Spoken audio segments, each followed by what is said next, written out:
All right, for today's lecture, we're going to be covering the surface area of pentagonal and hexagonal prisms.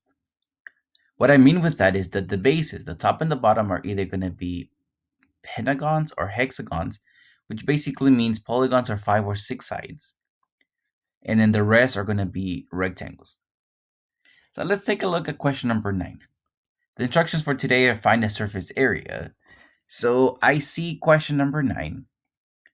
I'm going to see the base. You guys can see it here at the top.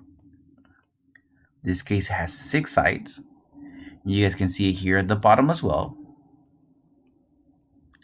So let me draw the base. One on top, one at the bottom. All right, so I remembered when we covered this, I told you guys break your polygons into triangles. Let me take a look at the measurement on the bottom. On the base of the bottom, from the point in the center, let me create a triangle. That dotted line is 6.1. I can see the measurement 6.1. The measurement at the side is 7. I know that each measurement at each side is 7. I have the little slashes. You guys can see the little slashes. That means that all the sides measure the same thing. So that triangle, I know for a triangle, I'm going to go 7 times 6.1. In this case, 7 times 6.1. My result, let me divide it by 2. So that triangle alone, this little triangle, is 21.35. Let me write that thing down. 21.35. That is the area of that triangle. But then this polygon, because I remember when we talked about the area of polygons, I said the polygon can be broken into many triangles. You guys can see there's another one here, there, and there. The amount of triangles that we have there is equal to the amount of sides the polygon has. Because the polygon has 6 sides, I have 6 triangles. You guys can count them. So the way I'm going to find out what's the area of the polygon, I'm going to go 21.35 times 6. So I'm going to say that the area of each base is 128.1. 128.1. All I did was I find the area of one triangle. For the area of the triangle, I went 7 times 6.1, and my result I divided by 2. And then I multiplied it by 6 because there are 6 triangles in each base. All right. Now I have the area of each base. Now let me worry about the walls at the side. Because the base has 6 sides, I'm going to have 6 walls.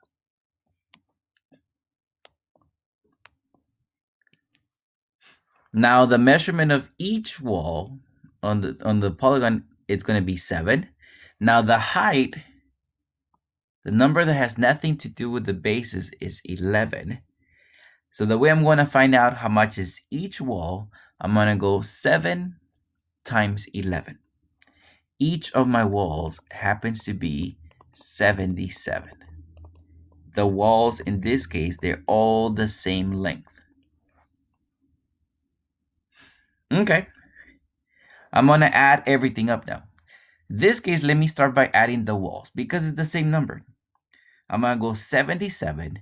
Instead of going 77 plus 77 plus 77 plus 77, right, 6 times, instead of adding 77 6 times, I'm just going to go 77 times 6, right? When you're adding the same number over and over and over, isn't that a multiplication?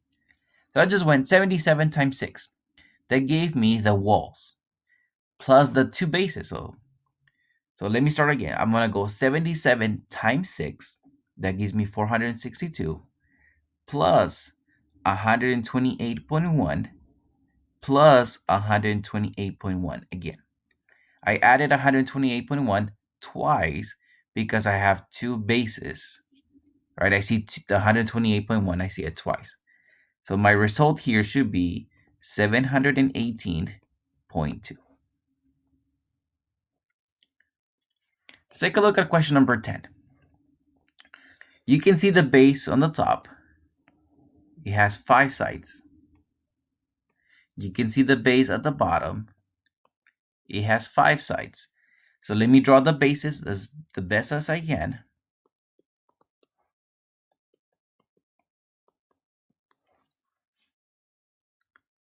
And I'm just going to say, all right, that's a polygon. I remember for polygons, I can break it into rectangles. I know that each measurement is 11. You guys can see the 11. Each side of the polygon is 11. I want to see this triangle here. I'm going to say this little side here is 11. That dotted line is 7.6. So for me to find the area of this triangle, I'm going to go 11 times 7.6. And my result, I'm going to divide it by 2. That gives me that triangle is 41.8. Let me write it right here. That triangle is 41.8. Now, in the polygon at the bottom, in the base, I can have one triangle. There's a second, third, fourth. So there's second, third, fourth, and fifth triangles. I could have known that there were going to be 5 triangles because my polygon has 5 sides. So the way I'm going to do this, I'm going to go 41.8 times 5. That gives me 209. So each of my bases is 209. All I did was the area of a triangle times how many triangles there are. That's how I got the area of the base. Now my base has 5 sides. So in this room, I'm going to have 5 walls. The number that has nothing to do with the polygon is 7. Each side of the polygon is 11. So the way I'm going to find out the measurement of each of my walls, I'm going to go 7 times 11. So that gives me that each of my walls is 77. All right, let me add everything up. I see that I have 5 times 77. So I'm just going to go 77 times 5. That gives me 385 plus 209 plus 209. So I added 209 twice. And my result happens to be 803. If you do have decimals, round it to 1 decimal place. All right, let's take a look at question number 11. I see my polygon, in this case, is 5 sides. You guys can see it there.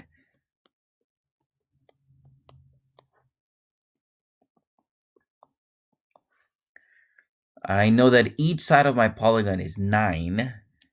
So when I create this triangle, I'm going to say this measurement on the outside is 9. So I'm going to multiply the two numbers that meet at the 90-degree corner. In this case, 9 times 6.2. So let me go 9 times 6.2. My result, let me divide it by 2. So I get that the area of this triangle is 27.9. My polygon has 5 sides, right? The base has 5 sides. So that means that I can create 5 triangles.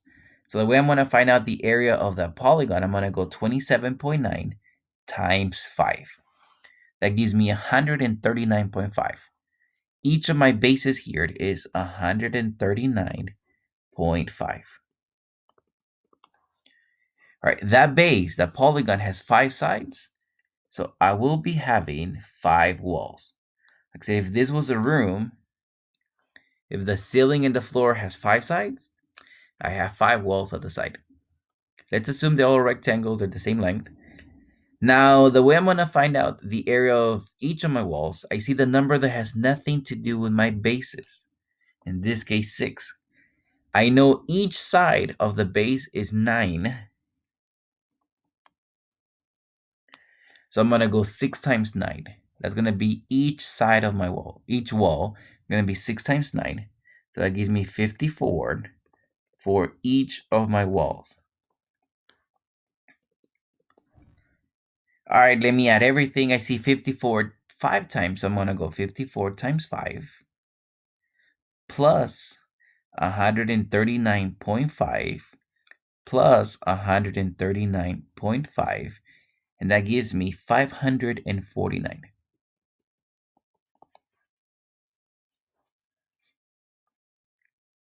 Let's take a look at number 12 now. You guys can see the base. In this case, it has 6 sides. So let me draw my base the best that I can.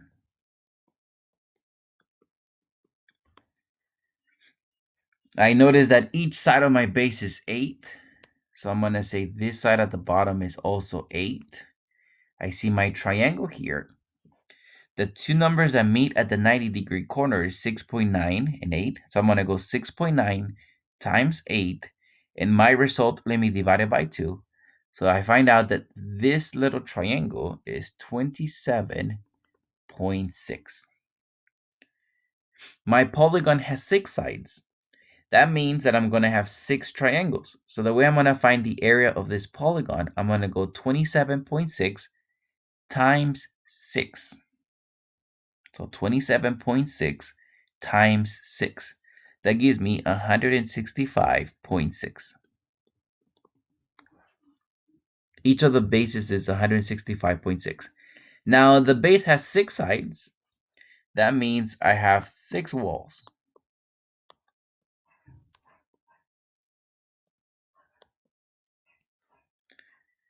The number between the bases, the number has nothing to do with the bases, is 8.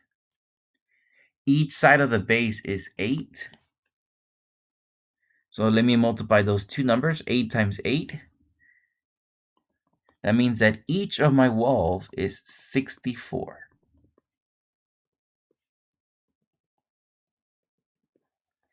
All right, I'm going to add everything. I see I have 64 6 times. So let me go 64 times 6 plus 165.6 plus 165.6. According to my calculator, I have 715.2. If you have a decimal place, make sure you have one decimal place only. If you have a decimal number, make sure you have one decimal place. If you have to round out, then round it up if necessary.